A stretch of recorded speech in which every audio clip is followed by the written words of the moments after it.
I'm Madison, and today we're taking a brief dive into the history of Western museums. Let's go. Hi, this is slightly problematic, but we're getting better. Despite what the general public thinks, museums are always biased. Why? Because people create them. Everyone, myself included, holds ethnocentric and implicit bias that shapes the way we see the world. While this may not always be a bad thing, bias becomes problematic when it hurts other people. Unfortunately, bias in museums has both created and contributed to racism with its representation of those outside of white stream society. This is of course extremely harmful, but I believe museums can work to right these wrongs by promoting equity and supporting marginalized communities, especially the groups which museums have overrepresented from the perspectives of white narratives and white bias. But before we talk about how museums can get it right, we need to talk more about how they got it wrong.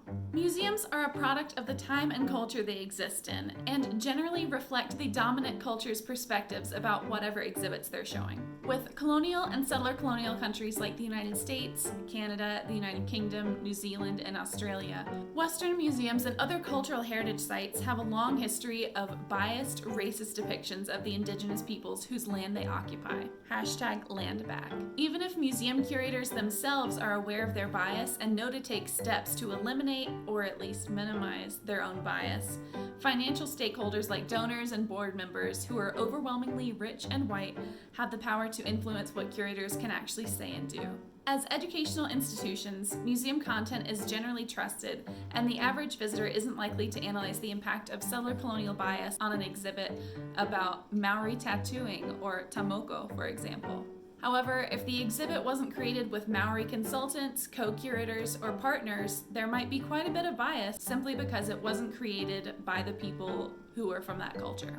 If someone from Greece created an exhibit on North Carolina-style barbecue, for example, it would be a similar story, except that Greeks as a people have not systematically and violently dispossessed North Carolinians and claimed their land as New Greece. But let's get back to talking about the history of museums. The first public museums were created in Western Europe in the 18th century Enlightenment period. These early museums were largely based on cabinets of curiosities, a name for collections of exotic artifacts collected by the rich on their worldly adventures and placed behind glass for like-minded friends and guests to admire. In putting artifacts behind glass, museums were able to control and subordinate both to contemporary definitions of social reality, from collections privately owned by the 1%. While museums are no longer only for the upper class, they are still influenced greatly by the dominant culture, the values and ideals that are typically held and followed in a society, and often dictated by those who hold financial and political power. Problems arise when these values dictate how other cultures are presented within cultural institutions. During the 18 and 1900s, countries started to want their own national museums,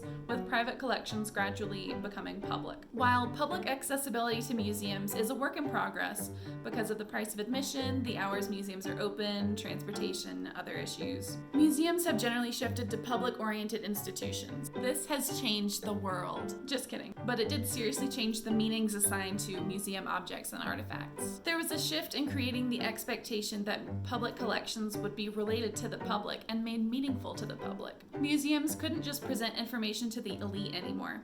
The public deserved to be able to understand and relate to the stories being told in exhibits about their cultural heritage and histories.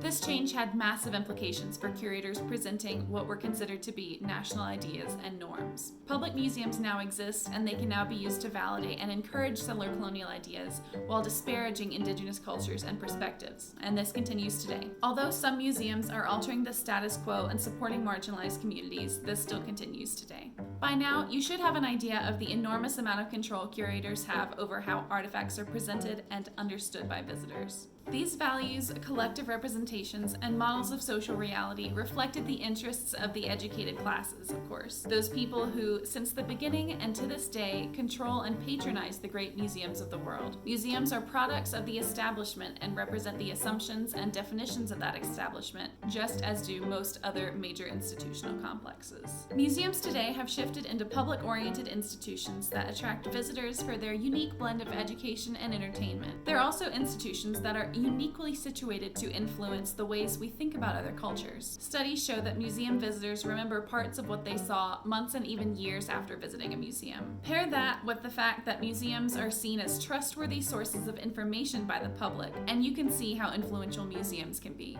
However, museums are always going to be flawed institutions that reflect the biases of their staff, donors, visitors, and the time and place in which they exist. All of this is to say that museums must be more thoughtful and intentional with their decolonizing work and the representations of marginalized populations who are overrepresented in their collections. It is their job to use their position of power to amplify these marginalized voices.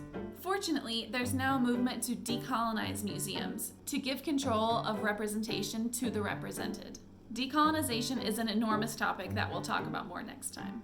To conclude, I would like to acknowledge that much of North America and other settler colonial areas remain unceded, unjustly ceded, and effectively stolen, while European settler colonialists continue to commit genocide against the peoples that are indigenous to these lands. My current home of Denver is on the lands of the Arapaho, Cheyenne, and Ute peoples, lands that were not freely given nor equitably shared. All non-Indigenous residents of Indigenous land are benefiting from the genocide and forced relocation of these peoples, whether we like it or not. After watching this video, please consider donating to an Indigenous-run organization promoting Indigenous rights, sovereignty, and equity. If you're unable to donate, it's free to read, follow, and support them in other ways. Next time, we'll talk about how museums can get it right through decolonization and create positive social influence with their representation of non-Western peoples.